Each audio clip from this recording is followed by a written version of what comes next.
तो देखो आज हम लोग पढ़ने वाले हैं एली सेल फिनोमेनास के बारे में। एली सेल फिनोमेनास क्या होते हैं उसके बारे में बात करेंगे, कौन कौन सी बीमारियों में हमको ये दिखते हैं। दूसरे हम लोग देखने वाले हैं ऑस्मोटिक फ्रेजिलिटी टेस्ट।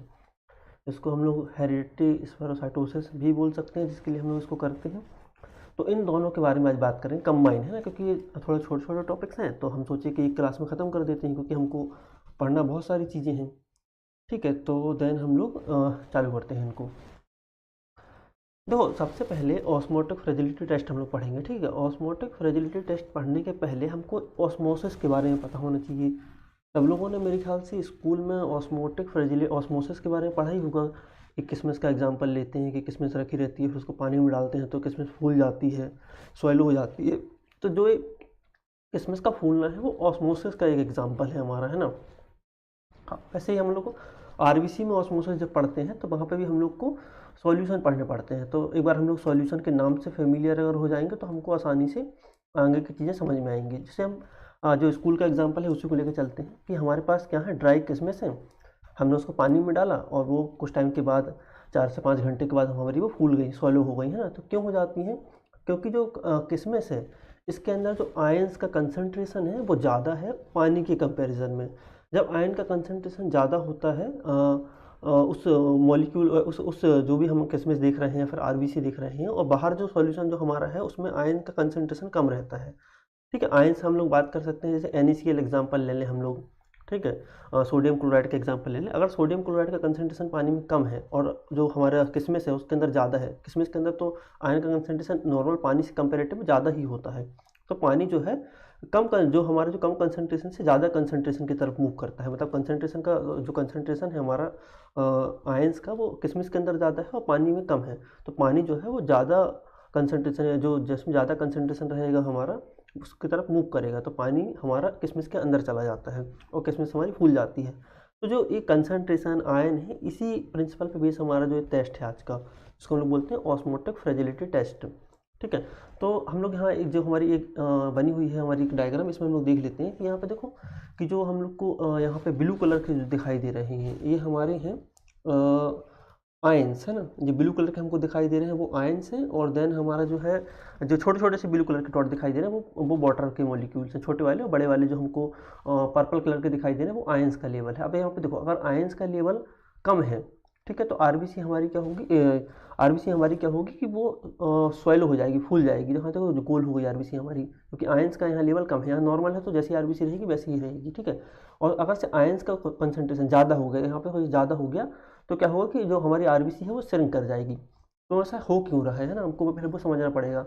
तो देखो जैसे कि जब हम लोग किसी व्यक्ति को नॉर्मल सलाइन देते हैं तो नॉर्मल सलाइन जो होता है उसमें जो नॉर्मल सलाइन का कंसंट्रेशन होता है वो 0.9% होता है। ठीक है, 0.9 जो हम लोग नॉर्मल जो बोतल्स चढ़ाते हैं, जो पेशेंट को नॉर्मल सलाइन की जो बोतल देते हैं उसमें जो आयन का कंसंट्रेशन है वो 0.9% होता है हमारा NaCl का कंसंट्रेशन। ठीक है, तो हमारी बॉडी के अंदर भी जो NaCl का कंसंट्रेशन है वो 0.9% रहता है, तो उसमें कोई दिक्कत नहीं होती बॉडी को। ठीक है, और अगर हम लोग वो नॉर्मल सलाइन की जगह अगर उस पेशेंट को डिस्टिल वाटर दे दिया जाए तो डिस्टिल वाटर में आयन का कंसंट्रेशन 0 है, तो डिस्टिल वाटर जब आरबीसी से इंटरेक्ट करेगा तो आरबीसी को लाइज कर देगा, क्योंकि आरबीसी के अंदर आयन का कंसंट्रेशन 0.9 है और बाहर अगर 0 हो गया तो आरबीसी के अंदर का जो वाटर है, ठीक है, आरबीसी का जो अंदर का वाटर लेवल है वो बढ़ जाएगा, क्योंकि बाहर से जो है हमारे हैं आरबीसी के अंदर आयन का कंसंट्रेशन ज़्यादा है, बाहर कम है, तो बाहर का जो वाटर है वो अंदर जा करके आरबीसी को लाइज कर देगा हमारा। ठीक है, और अगर बाहर अगर ज़्यादा है तो आरबीसी श्रिंक कर जाएगी।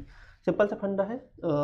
हम लोग यहाँ पे एक जो डायग्राम नीचे बना हुआ उससे एक बार समझ सकते हैं कि अगर आरबीसी के अंदर वाटर लेवल बढ़ रहा है, क्योंकि अगर हाइपोटोनिक सॉल्यूशन है, हाइपोटोनिक मतलब कि हाइपो मतलब होता है कम, हाइपर मतलब होता है ज़्यादा। इस बात का भी ध्यान रखना, क्योंकि इससे क्वेश्चंस बहुत सारे आते हैं कि हाइपरटोनिक सॉल्यूशन में आरबीसी का क्या होगा, अगर हाइपोटोनिक सॉल्यूशन में आरबीसी का क्या होगा और आइसोटोनिक सॉल्यूशन में क्या होगा। तो हाइपोटोनिक सॉल्यूशन में जब हाइपो मतलब होता है कम, कम क्या, आयंस जो हैं हमारे वो अगर पानी में कम है हमारे तो उसको हम लोग बोलेंगे कि हाइपोटोनिक सॉल्यूशन। ठीक है, सॉल्यूशन जो है वो हाइपोटोनिक है, मतलब कि उसमें जो आयंस का कंसंट्रेशन है वो कम है। ठीक है, तो उसको हाइपोटोनिक सॉल्यूशन बोल रहे हैं।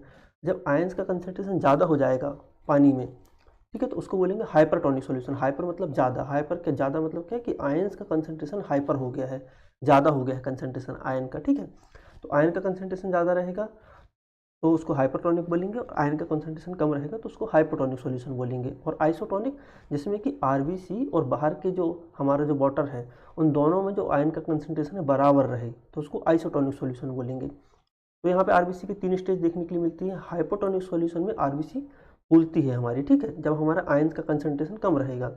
आइसोटोनिक सॉल्यूशन में आरबीसी में कोई इफेक्ट नहीं पड़ता है क्योंकि दोनों में बराबर कंसंट्रेशन है आयंस का, ठीक है। और हाइपरटोनिक सॉल्यूशन में आरबीसी के बाहर जो आयन का कंसंट्रेशन है वो ज़्यादा है और आरबीसी के अंदर कम है, तो आरबीसी के अंदर से जो है वाटर लेवल बाहर की तरफ जाने लगता है, तो आरबीसी हमारी श्रिंक कर जाती है, ठीक है। तो ये सॉल्यूशन के नाम थोड़ा एक बार याद रखना कि हाइपोटोनिक, हाइपरटोनिक और आइसोटोनिक क्या कहलाते हैं, ठीक है। इससे ही हमारी पूरी आगे की जो ऑस्मोटिक प्रेशर की जो कहानी है वो पूरी यहाँ से स्टार्ट होगी हमारी, ठीक है। चलो, तो मेरे ख्याल से ऑस्मोसिस लगभग समझ में आ गया होगा सब लोगों को, और आगे जब हम लोग प्रोसेस पढ़ेंगे तो और अच्छे से समझ में आ जाएगा, ठीक है। चलो आगे चलते हैं, बात करते हैं आगे की। तो देखो, ऑस्मोटिक फ्रेजिलिटी टेस्ट जो है एक हेरिडेटरी स्पेरोसाइटोसिस करके एक बीमारी होती है, ठीक है। ये भी जेनेटिक बीमारी है ना। तो हेरिडेटरी स्पेरोसाइटोसिस करके एक बीमारी होती है। इसमें जो हमारी आरबीसी जो होती है वो थोड़ी सी राउंड हो जाती है, गोल हो जाती है, ठीक है। जैसे कि हम लोग यहाँ पे देखें, जो हमारे जो आरबीसी घूमती हुई नीचे दिखाई दे रही है, ये आरबीसी नॉर्मल आरबीसी है, मतलब बीच से थोड़ी सी दबी हुई, इसको बाइकॉन्केव बोलते हैं, मतलब कि चारों तरफ से उभरी हुई और बीच से थोड़ी सी दबी हुई, तो बाइकॉन्केव शेप कहलाता है हमारे। राउंड रहेगी और बाइकॉन्केव रहेगी। लेकिन जब किसी को स्पेरोसाइटोसिस हो जाएगा तो उसकी आरबीसी ऐसे गोल हो जाएगी पूरी, मतलब बीच से बाइकॉन्केव नहीं रहेगी, फूल जाएगी हमारी, है ना। जैसे कि बॉल टाइप की हो जाएगी, जैसे बॉल होती है हमारी ना, बॉल जैसे दिखने लगेगी पूरी गोल हमारी, टेनिस बॉल जैसी होती है वैसे टेनिस बॉल टाइप हमको गोल दिखने लगेगी। तो क्या हो जाएगा कि जब इस टाइप की आरबीसी हमारी होती है, जैसे कि हमको बीच से दबी हुई आरबीसी है, चारों तरफ से फूली हुई, तो इसका जो सरफेस एरिया है वो बहुत ज़्यादा होता है, क्योंकि सरफेस हमको ज़्यादा सरफेस मिल रही है इसमें, है ना। गोल जो बॉल होती है उसका सरफेस एरिया कम होता है। सरफेस एरिया हम ऐसे समझ सकते हैं कि जो इसके बाहर की जो परत है ना, जो इसकी बाहर की जो मेम्ब्रेन है वो ज़्यादा बड़ी मेम्ब्रेन है। जब अब बीच से दबी हुई आरबीसी है और गोल हो जाएगी तो मेम्ब्रेन का साइज़ कम हो जाएगा, है ना। तो जब हम लोग इसको कम कंसंट्रेशन में रखते हैं, चलो हम लोग डेफिनेशन से पढ़ना चालू कर देते हैं, ठीक है, उससे और अच्छे समझ में आया, क्लियर। देखो, ऑस्मोटिक फ्रेजिलिटी टेस्ट में आरबीसी की वह क्षमता मापते हैं कि वह हाइपोटोनिक सॉल्यूशन, मतलब कितने कम सॉल्यूशन में वो सर्वाइव कर पा रही है हमारी, है ना। हम लोग NaCl के अलग अलग कंसंट्रेशन लेते हैं यहाँ पे, और जब आरबीसी जब टूट जाती है तो वो उसका पॉइंट होता है कि कहाँ से वो आरबीसी टूटना चालू हो रही है हमारी। हेरिडिटरी स्पेरोसाइटोसिस में क्या होता है कि आरबीसी की जो मेम्ब्रेन होती है उसका डिसऑर्डर हो जाता है, मतलब कि जो आरबीसी जो मेम्ब्रेन है वो अच्छे तरीके से नहीं बन पाती है, ख़राब मेम्ब्रेन बनती है, तो आरबीसी जल्दी टूट जाती है हमारी, है ना। तो यहाँ पे देखो, जैसे कि हमने यहाँ पे नॉर्मल सैलाइन के अलग अलग कंसंट्रेशन बनाए हुए हैं हम लोगों ने, 0.9, 0.8, 0.5, 0.4 ऐसे अलग अलग कंसंट्रेशन बनाए हुए हैं हम लोगों ने, है ना। और हर एक ट्यूब में मैं यहाँ से दिखा देता हूँ थोड़ा सा, कहाँ से दिख सकते हैं, यहाँ पास में देखो, यहाँ से थोड़ा सा बार समझ सकते हैं हम लोग। यहाँ पे हम लोगों ने आरबीसी के अलग नॉर्मल सैलाइन के अलग अलग कंसंट्रेशन बनाते हैं। 0.9 से हम लोग बनाते हैं 0.0 तक अलग अलग कंसंट्रेशन हम लोग बनाते हैं नॉर्मल सैलाइन के, ठीक है। शुरू से ही समझ लेते हैं। तो अलग अलग जब हम लोग कंसंट्रेशन बनाते हैं नॉर्मल सैलाइन के, तो सब में एक एक ड्रॉप आरबीसी डालते हैं और फिर देखते हैं कहाँ पे हमारी आरबीसी हीमोलाइज हो रही है। जहाँ पे हमारी आरबीसी हीमोलाइज होगी वो ब्रेक पॉइंट कहलाएगा, है ना। अब एक ब्रेक पॉइंट क्या है मैं आगे बताऊँगा इसके बारे में, ठीक है। पहले प्रिंसिपल समझ लेते हैं। तो मैंने जैसा ही बताया कि आरबीसी क्या होती है हाइपोटोनिक सॉल्यूशन में, मतलब हाइपोटोनिक मतलब जहाँ पे नॉर्मल सैलाइन का कंसंट्रेशन कम रहेगा, ठीक है। तो अगर से वहाँ पे अगर हमारी आरबीसी जो है वो टूटना चालू हो जाएगी हमारी, जहाँ पे नॉर्मल सैलाइन का कंसंट्रेशन कम रहेगा वहाँ पे, तो ठीक है।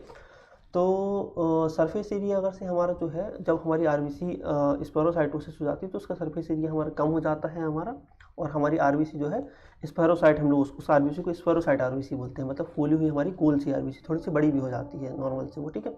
और वो जल्दी से टूट सकती है हमारी। तो हम लोग जब वही बात मैं बताना चाह रहा हूँ यहाँ पे कि नॉर्मल सैलाइन का कंसंट्रेशन जैसे कम हो जाएगा तो जो हमारी नॉर्मल आरबीसी है ऐसी बाइकॉन्केव शेप की, वो ज़्यादा देर तक सर्वाइव कर पाएगी। एग्जाम्पल के लिए, जैसे कि हम लोग 0.9 से 0.0 तक का कंसंट्रेशन बनाएंगे तो हमारी जो नॉर्मल आरबीसी है वो 0.3 कंसंट्रेशन तक या 0.4 कंसंट्रेशन तक सर्वाइव कर लेती है।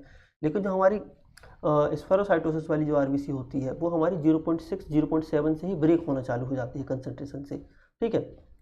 तो वही हमारे प्रिंसिपल में यहाँ आती है बात कि ऑस्मोटिक फ्रेजिलिटी वाली जो सेल हमारी होती है वो हाइपोटोनिक सॉल्यूशन जो होता है, हाइपोटोनिक सॉल्यूशन जब हायर NaCl लेवल पे भी जल्दी से हीमोलाइज हो जाती है, और नॉर्मल वाली सेल जो होती है उसका जो हीमोलाइजेशन होता है वो थोड़ा बाद में होता है और कम हमारे हाइपोटोनिक सॉल्यूशन में।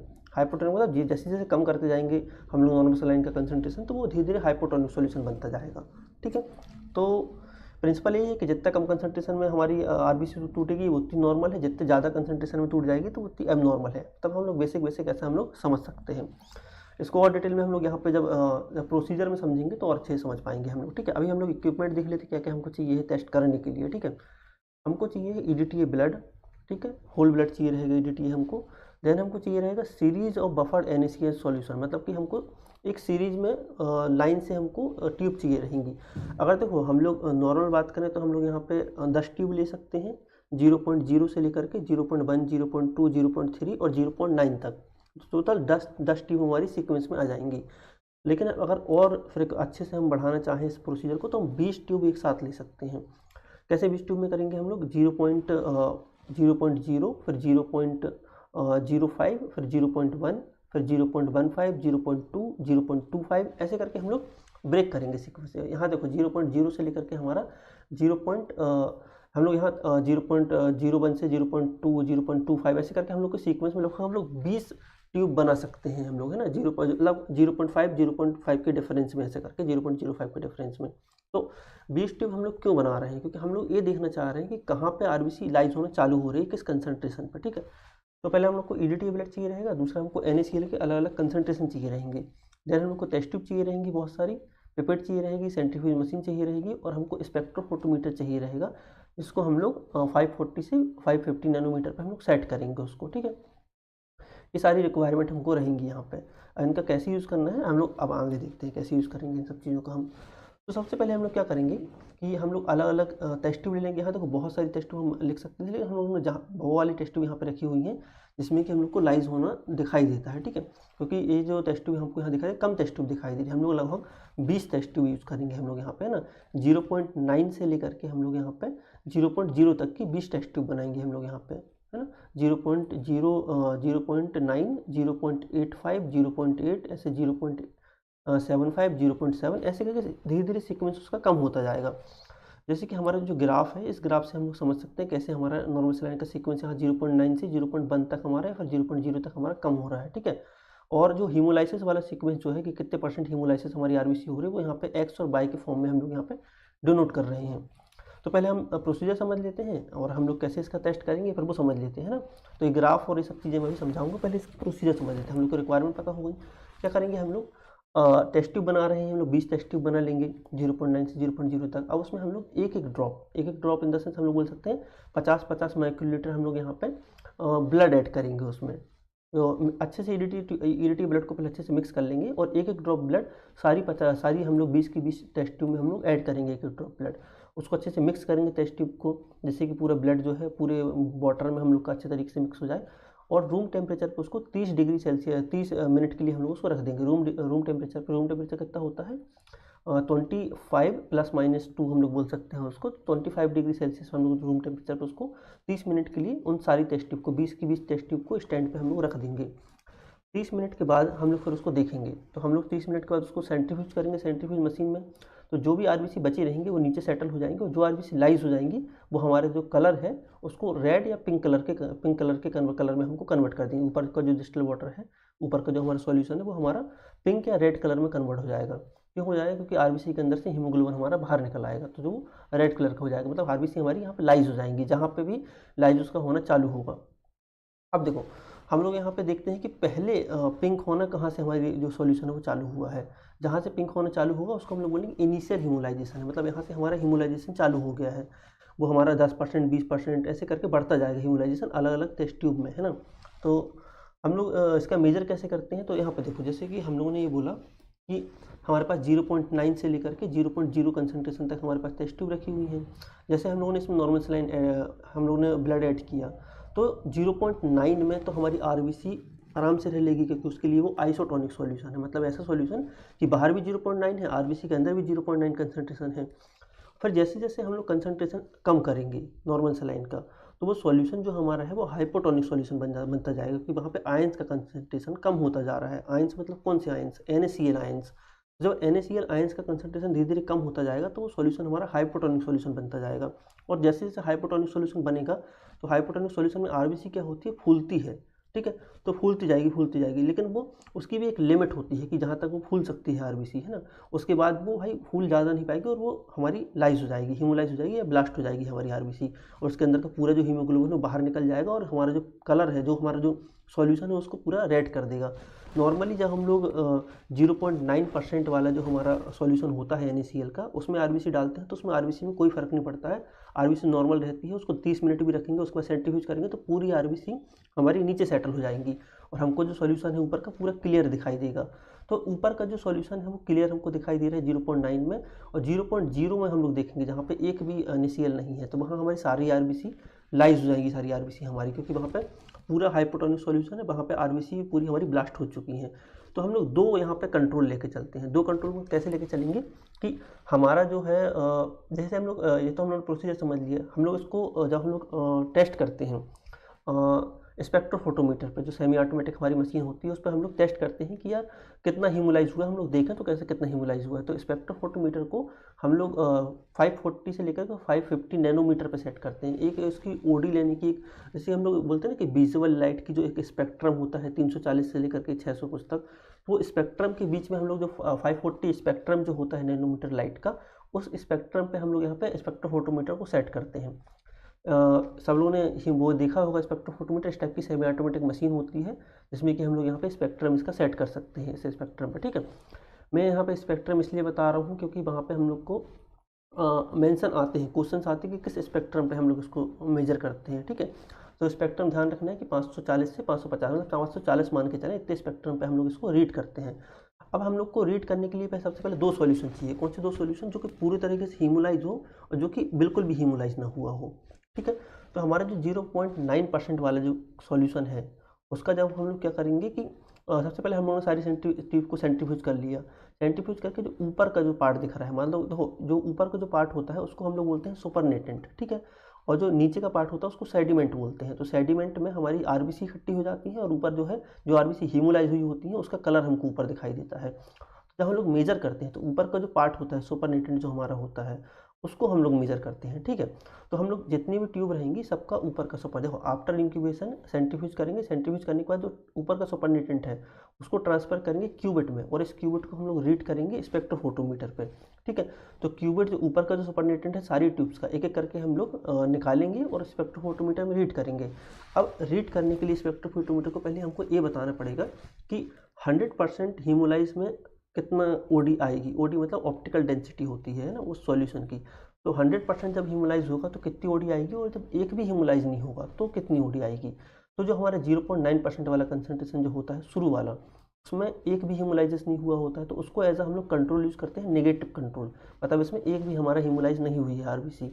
और जो हमारा 0.0% वाला जो होता है उसको हम लोग यूज़ करते हैं 100% हीमोलाइज, उसमें हमारी जो सारी आरबीसी हैं वो हीमोलाइज हो जाती हैं। तो उसको हम लोग यूज़ करते हैं कि 100% हीमोलाइज होगी तो हमारी ऐसा हमारा सॉल्यूशन ऐसा दिखाई देगा, मतलब पूरा पिंक दिखाई देगा हमारा। तो हमारे पास दो कंट्रोल हुए, कंट्रोल इन द सेंस कि कंपेयर करना है कि अगर से एक भी हीमोलाइज नहीं हुआ तो कैसे दिखाई देगा, और पूरा हीमोलाइज हो गया तो कैसा दिखाई देगा। और जो भी हम लोग फिर बाकी ट्यूब मेजर करेंगे वो उसके बीच की ही रहेगी हमारी, ठीक है। तो हम लोग क्या करते हैं, ऐसा ग्राफ प्लॉट कर लेते हैं पेपर में कि जो नीचे वाली एक्सेस रहती है एक्स एक्सेस और ऊपर वाली एक्सेस जो रहती है वाई एक्सेस, ठीक है। तो एक्स एक्सेस जो हमारी होती है इस पर हम लोग कंसंट्रेशन लिखते हैं कि 0.1, 0.15, 0.2, 0.25, ऐसे हम लोग यहाँ पे 0.1 के डिफरेंस में लिखे हैं, लेकिन हम लोग चाहें तो और बीच बीच में भी एक एक पॉइंट ऐड कर सकते हैं यहाँ पर, ठीक है। तो हम लोग नीचे लिखते हैं कि NaCl का कंसंट्रेशन कितना कितना है हमारे पास अलग अलग ट्यूब में। 10 ट्यूब लेंगे तो ऐसा बनाएंगे, 20 ट्यूब लेंगे तो बीच बीच में एक और डॉट बना देंगे। और यहाँ पे हम लोग हीमोलाइसिस शो करते हैं कि हमारी आरबीसी जो है वो इसमें डालने के बाद कितनी लाइज हो चुकी है, ठीक है। तो वो लाइज कितनी होगी हमको कैसे पता चलेगा, जब हम लोग इसमें अलग अलग सॉल्यूशन को मेजर करेंगे इस स्पेक्ट्रोफोटोमीटर में। तो स्पेक्ट्रोफोटोमीटर से हम लोग जब कैलकुलेशन करके निकालेंगे तो हमको पता चल जाएगा कि कितनी हमारी आरबीसी लाइज हुई है, ठीक है। इसलिए हम लोग यहाँ पे स्पेक्ट्रोफोटोमीटर का यूज़ कर रहे हैं। अब देखो कि जो यहाँ पे हम लोगों ने सॉल्यूशन स्टार्ट किया कि जो हेरिडिटी स्पेरोसाइटोसिस वाले जो पेशेंट होते हैं, ठीक है, उनका जो हीमोलाइसिस हमारा है वो हमारा 0.65 से लगभग चालू हो जाता है हीमोलाइज होना हमारा, ठीक है। 0.65 में हमारा लगभग 10% हीमोलाइज हो जाएगा। फिर धीरे धीरे जैसे कंसंट्रेशन और कम होगा, 0.5 में आएगा तो वो हमारा 15% के आसपास पहुँच जाएगा। 0 पॉइंट हमारा 45 में आएगा तो लगभग हमारा वो 80% के आसपास पहुंच जाएगा, और 0.4 आते आते तक लगभग हमारा वो 100% के आसपास, 90% के आसपास पहुंच जाएगा हमारा। तो जैसे जैसे कंसंट्रेशन हम लोग कम करते जाएंगे यहाँ पे नॉर्मल सलाइन का, वैसे वैसे जो हेरिडिटरी स्पेरोसाइटोसिस जिसको बीमारी है उसकी आरबीसी पहले से ही लाइज होना चालू हो जाएंगे, ठीक है, पहले कंसंट्रेशन से ही। लेकिन जो नॉर्मल व्यक्ति है उसकी जो आरबीसी हीमोलाइज होना चालू होती हैं वो होती हैं 0.45 से। इसको ध्यान से सुनना है, क्योंकि ना ये थोड़ा सा कंफ्यूज करते हैं, ग्राफ वगैरह हमको समझना ज़रूरी है, लेकिन हम लोग एक बार देखेंगे समझेंगे तो आसानी से समझ में हमको आ जाएगा। देखो, जो नॉर्मल व्यक्ति होता है, सामान्य व्यक्ति होता है, उसका हीमोलाइजेशन जो होता है स्टार्ट जो होता है वो 0.25 से स्टार्ट होता है, ठीक है, और 0.30 में हमारा कंप्लीट हो जाता है लगभग, या फिर 0.25 तक हमारा लगभग कंप्लीट हो जाता है। ये लगभग रीडिंग है, इतने में हमारा पूरा 100% हीमोलाइसिस हो जाता है। तो नॉर्मल व्यक्ति का जो चालू हुआ हमारा हीमोलाइसिस होना 0.45 से, देखो 0.54 और 0.5 के बीच में हमारा 0.45 है, यहाँ से हमारा हीमोलाइज होना चालू हुआ और लगभग हमारा 0.25 तक हमारा लगभग पूरा हीमोलाइज हो गई हमारी आरबीसी नॉर्मल व्यक्ति की। लेकिन जो हेरिडिटरी स्पेरोसाइटोसिस वाला उसकी पहले से ही हीमोलाइसिस होना चालू हो जाएगा, क्योंकि देखो नॉर्मल व्यक्ति है उसकी आरबीसी थोड़ा सा कम कंसंट्रेशन भी हमारी क्या है टॉलरेट कर लेती है कि चलो अभी नहीं होंगे, क्योंकि उसके पास सरफेस एरिया ज़्यादा है ना। और लेकिन जो हेरिडिटरी स्पेरोसाइटोसिस वाला जो व्यक्ति होता है उसकी आरबीसी का सरफेस एरिया कम होता है, तो वो जैसे उसके अंदर आयंस की कमी होगी आसपास के सॉल्यूशन में, तो वो क्या होगा कि जैसे उसके अंदर वाटर जाएगा वो जल्दी से लाइज हो जाएगी हमारी। बस हम लोग यहाँ पे ये देखना चाह रहे हैं कि आरबीसी जो है हमारी जल्दी लाइज हो रही है या लेट लाइज हो रही है। तो बस आरबीसी का लाइज डिपेंड करता है। तो हम लोग यहाँ पे क्या कर रहे हैं कि अलग अलग कंसंट्रेशन के सॉल्यूशन बना लिए, उसमें आरबीसी डाल दिए, उसको मिक्स किया, सेंट्रीफ्यूज किया, ऊपर का सुपरनेटेंट हम लोग मशीन पे रीड करते जाएंगे तो हमको परसेंटेज पता चलता जाएगा कि कितने % हीमोलाइज हुआ है। तो जहाँ से हम लोग यहाँ पे हमारा हीमोलाइज होना स्टार्ट हुआ और जहाँ पे हीमोलाइज हो गया, और नॉर्मल व्यक्ति का जहाँ से हीमोलाइज होना स्टार्ट हुआ, ये हमारे पास कर्व नॉर्मल व्यक्ति का पहले से पता रहता है कि यहाँ से स्टार्ट होता है। अगर किसी को बीमारी रहेगी तो उसका पहले से हीमोलाइज स्टार्ट हो जाएगा, तो हम लोग से कर्व प्लॉट कर लेते हैं कि अच्छा यहाँ हीमोलाइज हो गया, तो हम लोग उसको बोल देंगे कि उसको हेरिडिटरी स्पेरोसाइटोसिस की बीमारी है उसको, है ना। तो ये हमारा नॉर्मल बातें हो गई।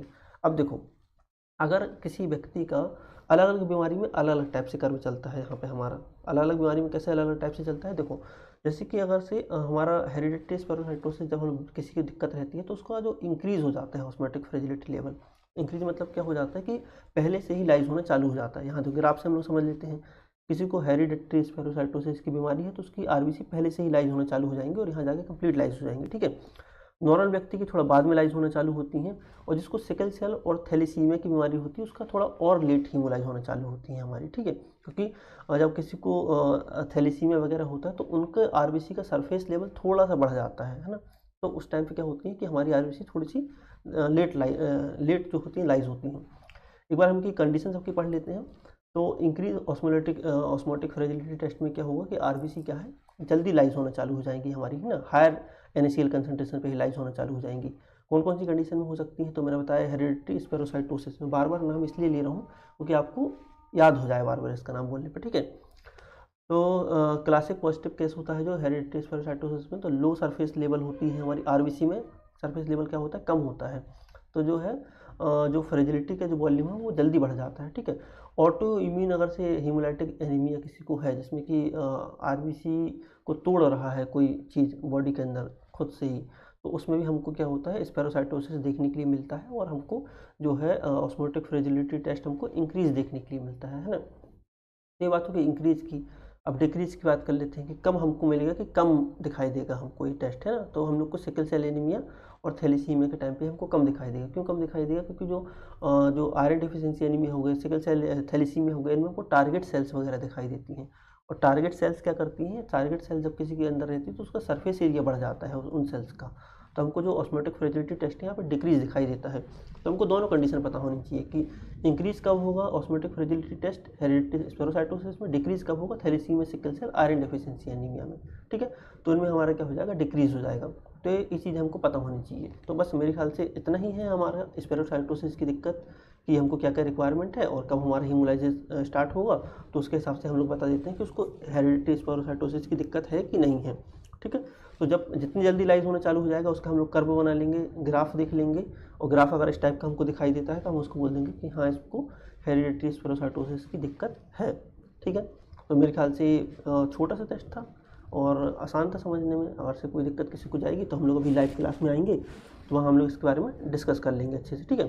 तो ये हमारा हो गया हेरिडिटरी स्पेरोसाइटोसिस का टेस्ट, ठीक है। मैं एक एक लाइन पढ़ के इसलिए भी नहीं बता रहा हूँ, बताया तो मैंने है, लेकिन आप लोग एक बार फिर से रीड करेंगे तो ज़्यादा अच्छा रहेगा, सारी चीज़ें है ना पॉइंट्स में। बाकी तो मैंने लगभग एक एक लाइन पढ़ के सारी चीज़ें समझाई ही दी हैं, ठीक है। तो ये हमारा ऑस्मोटिक फ्रेजिलिटी टेस्ट हो गया। अब हम लोग देख लेते हैं कौन सा वाला, एली सेल फिनोमेना, ठीक है। वो थोड़ा सा इससे बड़ा है, ठीक है, तो उसके बारे में हम लोग बात कर लेते हैं। इसको मैं थोड़ा सा एंड स्लाइड शो करता हूँ देन।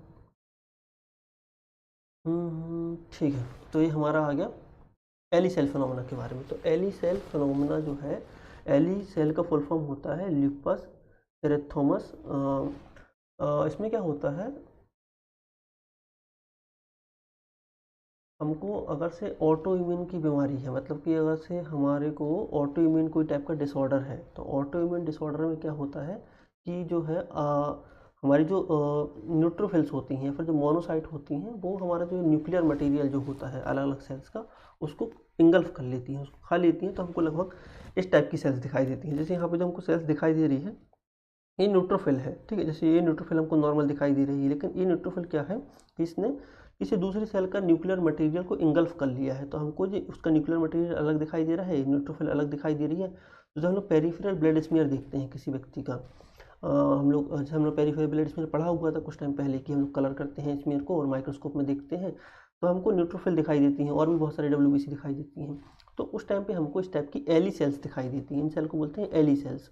तो अगर न्यूक्लियर मटेरियल अंदर दिखाई दे रहा है, नॉर्मल साइज से थोड़ी बड़ी साइज है इसकी, और थोड़ी सी शेप इसकी बिगड़ी हुई है, जैसे ये देखो यहाँ पे न्यूक्लियर मटेरियल है किसी दूसरी सेल का, और यहाँ पे हमको न्यूट्रोफिल दिखाई दे रही है जिसकी साइज थोड़ी सी बड़ी हो गई, तो इन सेल्स को हम लोग बोलते हैं एली सेल।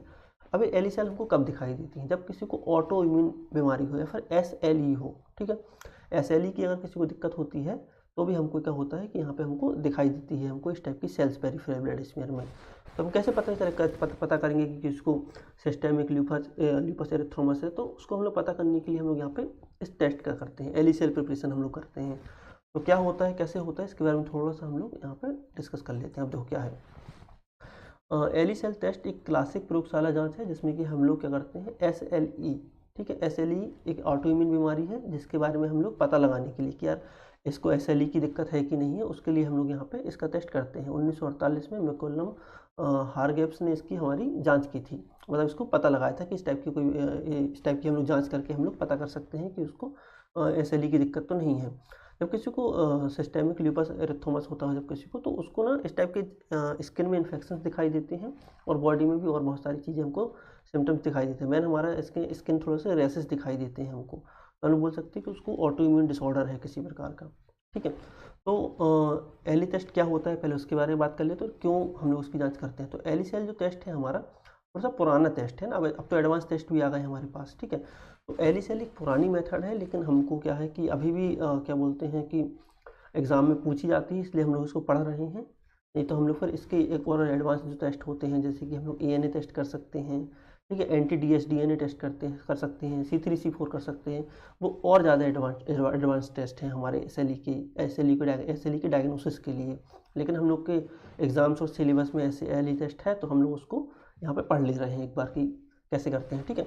तो अब एली सेल की बात करते हैं। एली सेल एक पुरानी मेथड है, ठीक है, लेकिन यहाँ पे हमारा SLE जो बीमारी होती है, ठीक है, उसकी जांच के लिए इंपॉर्टेंट टेस्ट है, ठीक है। SLE क्या है, एक ऑटो इम्यून बीमारी है, ठीक है, जो कि हम लोग एली सेल से हम लोग इसकी पहचान कर सकते हैं। इसमें क्या होता है, एक न्यूट्रोफिल या मोनोसाइट होती है जो कि किसी दूसरी डेड सेल का न्यूक्लियस को क्या कर लेती है, इंगल्फ कर लेती है, फैगोसाइटोसिस कर लेती है, ठीक है। तो हमको जो RBC होती है इसके अंदर हमको डीनेचर न्यूक्लियर मटेरियल देखने के लिए मिलता है। देखो डीनेचर न्यूक्लियर मटेरियल हमको इसके अंदर देखने के लिए मिलता है। और अगर ऐसी सेल्स हमको दिखाई देती है माइक्रोस्कोप में पेरिफेरल ब्लड स्मीयर में, तो हमको बोलेंगे एली सेल है, और एली सेल अगर है तो वो हमको संकेत देती है कि इसको SLE बीमारी इसको हो सकती है, ठीक है। अब देखते हैं हम लोग यहाँ पे जो एली सेल जो टेस्ट होता है हमारा कारण करने का क्या है कि हमको ऑटो इम्यून डिसऑर्डर पता करने हैं। तो एली सेल एक स्पेसिफिक टेस्ट नहीं है कि हमको अगर एली सेल पॉजिटिव आया किसी का दिख रही है तो हमको उसको SLE ही होगा, ठीक है। लगभग ये हमारा जो टेस्ट है लगभग हमारा 60 से 70% हमारा सही होता है, ठीक है। बाकी इसको अगर प्रॉपर तरीके से पता करना है तो अभी जो एडवांस टेस्ट हमारे होते हैं उससे हम लोग इसको पता कर सकते हैं, ठीक है। तो कर लेते हैं हम लोग। एली सेल एक ऑटो इम्यून रोग है जिसमें शरीर की जो हमारे जो शरीर की जो सेल्स होती हैं वो हमारे खुद की सेल्स के ऊपर अटैक करने लगती हैं, और जब शरीर की खुद की सेल्स के ऊपर अटैक करेंगी तो हमको इस टाइप के कॉम्प्लिकेशंस देखने के लिए मिलते हैं, जैसे हमारे चेहरे पे इस टाइप के रेड कलर के स्पॉट्स हमको दिखाई दे रहे हैं। ठीक है, तो इसका पता लगाने के लिए कि एसएलई की बीमारी है कि नहीं है, तो एलिसेल टेस्ट हम लोग कर लेते हैं। तो इसमें त्वचा पे हमको ऐसा बटरफ्लाई रेसेस टाइप के हमको त्वचा पर रेड कलर के हमको चकट्टे दिखाई दे सकते हैं, या फिर हमको जोड़ों में दर्द हो सकता है, बुखार आ सकती है, थकान हो सकती है, और किडनी से जुड़ी कुछ समस्याएं हमको इसमें देखने के लिए मिल सकती हैं अगर किसी को एसएलई बीमारी अगर से है तो। ठीक है, और एसएलई जो एली टेस्ट जो होता है वो हमारा और भी टेस्टों में पॉजिटिव आ जाता है, जैसे कि अगर किसी को रूमेटॉइड अर्थराइटिस है, आरए की किसी को दिक्कत अगर से है तो ठीक है, स्क्लेरोडर्मा किसी को है, मतलब स्किन में स्क्लेरोडर्मा में क्या होता है कि स्किन में फाइब्रोसिस हो जाता है, स्किन में मतलब कि हमको फाइबर्स की क्वांटिटी ज़्यादा देखने के लिए मिलने लगती है, तो स्किन थोड़ी सी हार्ड हो जाती है। तो स्क्लेरोडर्मा में हमको इस टाइप की चीज़ें देखने के लिए मिलती हैं। सृजन किसी को अगर डिसीज़ है, सिंड्रोम अगर किसी को है, तो इस टाइम पे क्या होता है कि हमको जो है आँखों या फिर जो हमारी जो एक्सक्रीटरी ग्लैंड्स होती हैं ना, एक्सोक्राइन ग्लैंड जिनको हम बोल सकते हैं, तो उनमें जो है नमी थोड़ी सी हमारी गायब हो जाती है, थोड़ा रूखापन हमको दिखने लगता है कि पानी की थोड़ी सी कमी दिखाई देती है स्किन में, आँखों में, तो वो हमको इस टाइप की दिखाई देती है। और पॉली आर्थराइटिस मतलब इसमें जो आर्टरीज होती हैं, पॉली आर्टेराइटिस, तो मतलब इसमें क्या होता है नोडोसा में कि हमको जो आर्टरीज होती हैं हमारी, इसमें हमको ब्लॉक्स थोड़े से देखने के लिए मिलने लगते हैं, थोड़ा फूल जाती हैं आर्टरीज जो हमारी होती हैं। जो बड़ी आर्टरीज की बात नहीं कर रहे हैं हम लोग यहाँ पे, जो इस मीडियम साइज़ की जो आर्टरीज हमारी होती हैं, उन आर्टरीज में हमको स्वेलिंग देखने के लिए मिलती है। तो जो सारी हमने और क्रोनिक हेपेटाइटिस में भी हमको देखने के लिए मिलता है। क्रोनिक हेपेटाइटिस भी हमको कुछ ऑटोइम्यून डिसीज़ के कारण हमारा हो सकता है। तो सारी जो बीमारियाँ होती हैं, इन बीमारियों में भी हमको क्या होता है कि जो एली सेल्स हमको देखने के लिए मिलती है माइक्रोस्कोप में। ठीक है, तो एली सेल स्पेसिफिकली एसएलई के लिए तो है, लेकिन इन बीमारियों में भी देखने के लिए मिल सकती है, इसलिए हम लोग इसको स्पेसिफिक टेस्ट नहीं बोल सकते हैं कि यार एली सेल आ रहा है तो उसको एसएलई ही की ही दिक्कत होगी, क्योंकि और बीमारियों में भी हमारा पॉजिटिव आ सकता है। ठीक है, कई मामलों में क्या होता है कि हमको अगर से शुरू वाली जांच करनी कि चलो कोई ऑटोइम्यून डिसीज़ है कि नहीं है, तो उसके लिए हम लोग एली सेल कर सकते हैं, लेकिन स्पेसिफिक अगर हमको जांच करनी है तो फिर उसके लिए हम लोग एसएलई के लिए एडवांस टेस्टों में जाएंगे। ठीक है, जो एडवांस टेस्ट आजकल हमारे लैब में होते हैं। कैसे करते हैं एली सेल प्रिपरेशन? सबसे पहले हम लोग क्या करते हैं कि एली सेल टेस्ट के लिए हम लोग क्या करते हैं, सैंपल कलेक्ट करते हैं पेशेंट का। 5 ml हमारा हेपेरिन या फिर ईडीटी ब्लड हम लोग यूज़ कर सकते हैं यहाँ पे, और हम लोग वीनस ब्लड यूज़ करेंगे यहाँ पे। ठीक है, और हमारा जो ब्लड है वो फ्रेश होना चाहिए, अगर पुराना ब्लड होगा तो हमारा रिजल्ट जो है वो नेगेटिव आ सकता है। ठीक है, प्रोसेसिंग कैसे करेंगे सैंपल की? सैंपल लेंगे, उसको सेंट्रीफ्यूज करेंगे, और सेंट्रीफ्यूज करके जो इसमें प्लाज्मा हमने लिखा हुआ, लेकिन प्लाज्मा नहीं, एक्चुअली बफी कोड जो होता है, मतलब जब हम लोग सैंपल को जब सेंट्रीफ्यूज करते हैं तो नीचे हमारी आरबीसी होती है, ऊपर प्लाज्मा होता है, और आरबीसी और प्लाज्मा के बीच में एक वाइट कलर का बफी कोट आता है, तो वो बफी कोट से हम लोग यहाँ पे निकालते हैं। तो जो बफी कोट होता है उसमें हमारी कुछ प्लेटलेट्स और वहाँ पे डब्ल्यूबीसीज होती हैं, और हमको एक्चुअली क्या देखनी है, डब्ल्यूबीसी ही देखनी है पेशेंट की, है ना, माइक्रोस्कोप में स्कैन करके। तो हम लोग जो बफी कोट होता है बीच का, आरबीसी और प्लाज्मा के बीच में जो बफी कोट बनता है ईडीटी या फिर हेपेरिन ब्लड में, उस बफी कोट को निकालते हैं, तो वहाँ से हमको डब्ल्यूबीसीज देखने के लिए मिल जाती हैं, वहाँ पे हमको डब्ल्यूबीसी मिल जाती हैं देखने के लिए। अब क्या करेंगे, इस डब्ल्यूबीसी के साथ हम लोग एली फैक्टर यूज़ करेंगे। एली फैक्टर में क्या होती है, एंटी न्यूक्लियर एंटीबॉडीज़ होती हैं जो कि इस प्रोसेस को तेज़ कर देती हैं, मतलब जो ये हमारी जो प्रोसेस हो रही है एली सेल देखने की, इसको क्या कर देती हैं, प्रोसेस को थोड़ा बढ़ा देती हैं। ठीक है, इसकी संभावना को एली सेल दिखने की हमको ज़्यादा कर देती हैं।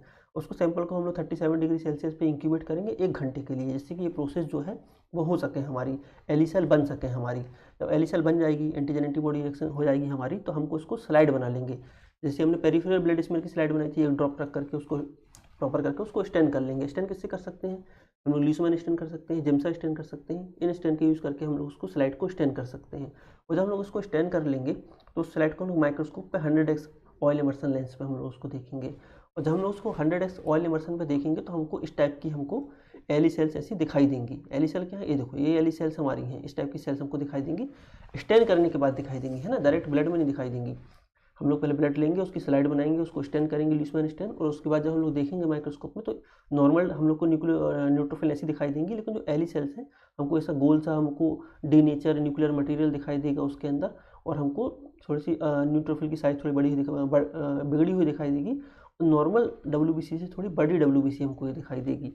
तो इससे हम लोग आइडेंटिफाई कर सकते हैं कि इसके अंदर डीनेचर मटेरियल है, न्यूट्रोफिल है एक प्रकार की, और थोड़ी सी नॉर्मल साइज से थोड़ी बड़ी है, तो इसको हम लोग एली सेल बोल देते हैं। ठीक है, तो ये हमारा एली सेल का हो गया। अब हम लोग ये देख लेते हैं कि एली सेल जो है, ये तो हम लोग देख लेंगे कैसे हम लोग देखेंगे माइक्रोस्कोप पे। आइडेंटिफाई कैसे करेंगे, वही मैंने बताया कि न्यूट्रोफिल का जो साइटोप्लाज्म में थोड़ा सा गुलाबी रंग हमको दिखाई देता है और हीमोजीनस दिखाई देती है, एक जैसी हमको सेल कुछ दिखाई देंगी, है ना।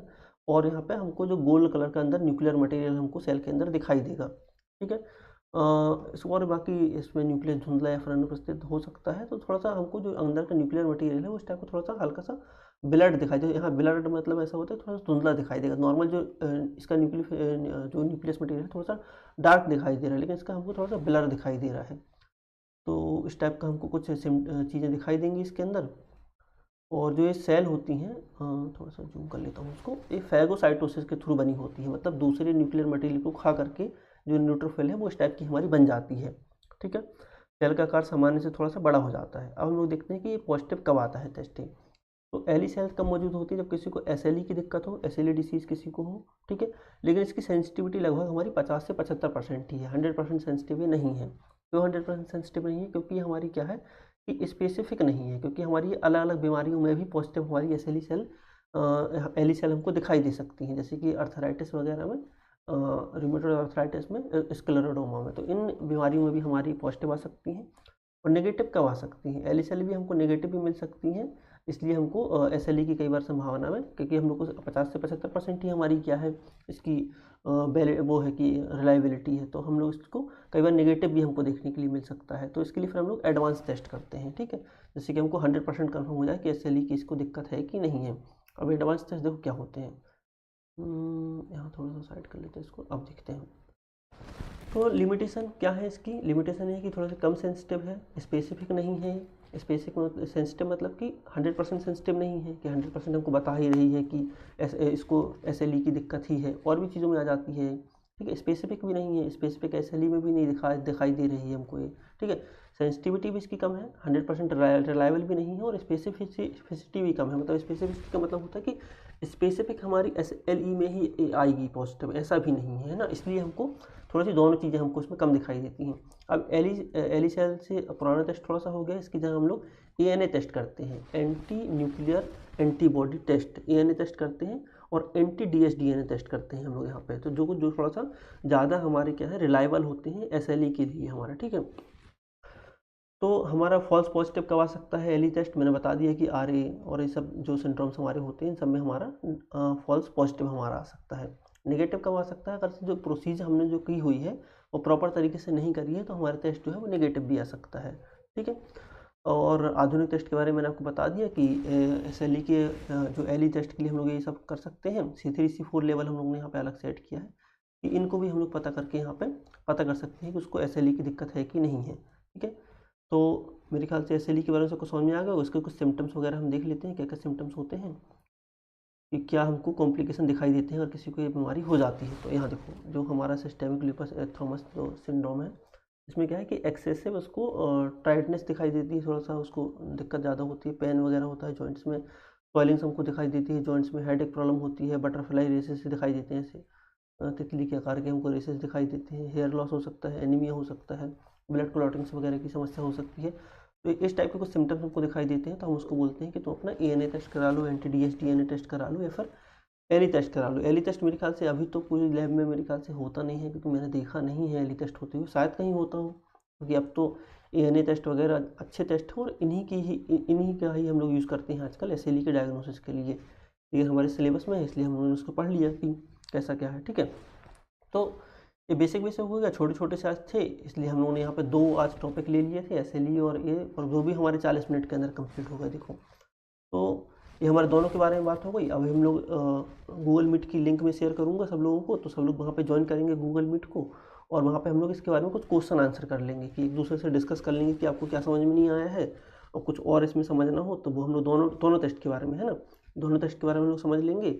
और वहाँ पे सब लोग, मैं लिंक शेयर कर रहा हूँ, तो सब लोग वहाँ पे ज्वाइन करो भी ग्रुप में, ठीक है। तो हम लोग लगभग 5-5 MCQ दोनों से सॉल्व कर लेंगे, एली टेस्ट से 5 MCQ सॉल्व कर लेंगे, और 5 हम लोग यहाँ पे जो दूसरी भी हमने बीमारी जो पढ़ी है उससे हमने 5 ऑस्मोटिक फ्रेजिलिटी से 5 समझ लेंगे, और 10 हम लोग अपलोड कर देंगे, जिससे कि बाकी लोग भी 10 सॉल्व कर सकें जो लोग नहीं जुड़ पाते हैं, ठीक है। तो सब लोग जुड़े अगर से, जो हमने ग्रुप में लिंक शेयर करेंगे गूगल मीट की, तो ज़्यादा अच्छा है, अच्छे से डिस्कशन हो पाएगा, है ना, MCQ वगैरह भी सॉल्व कर पाएंगे। चलो ठीक है, तो आज की क्लास हम लोग यहाँ पे एंड करते हैं। छोटी सी क्लास थी आज की हमारी, कल थोड़ी सी बड़ी क्लास होगी, तो सब लोग मिलो फिर गूगल मीट पे। थैंक यू सभी लोगों को।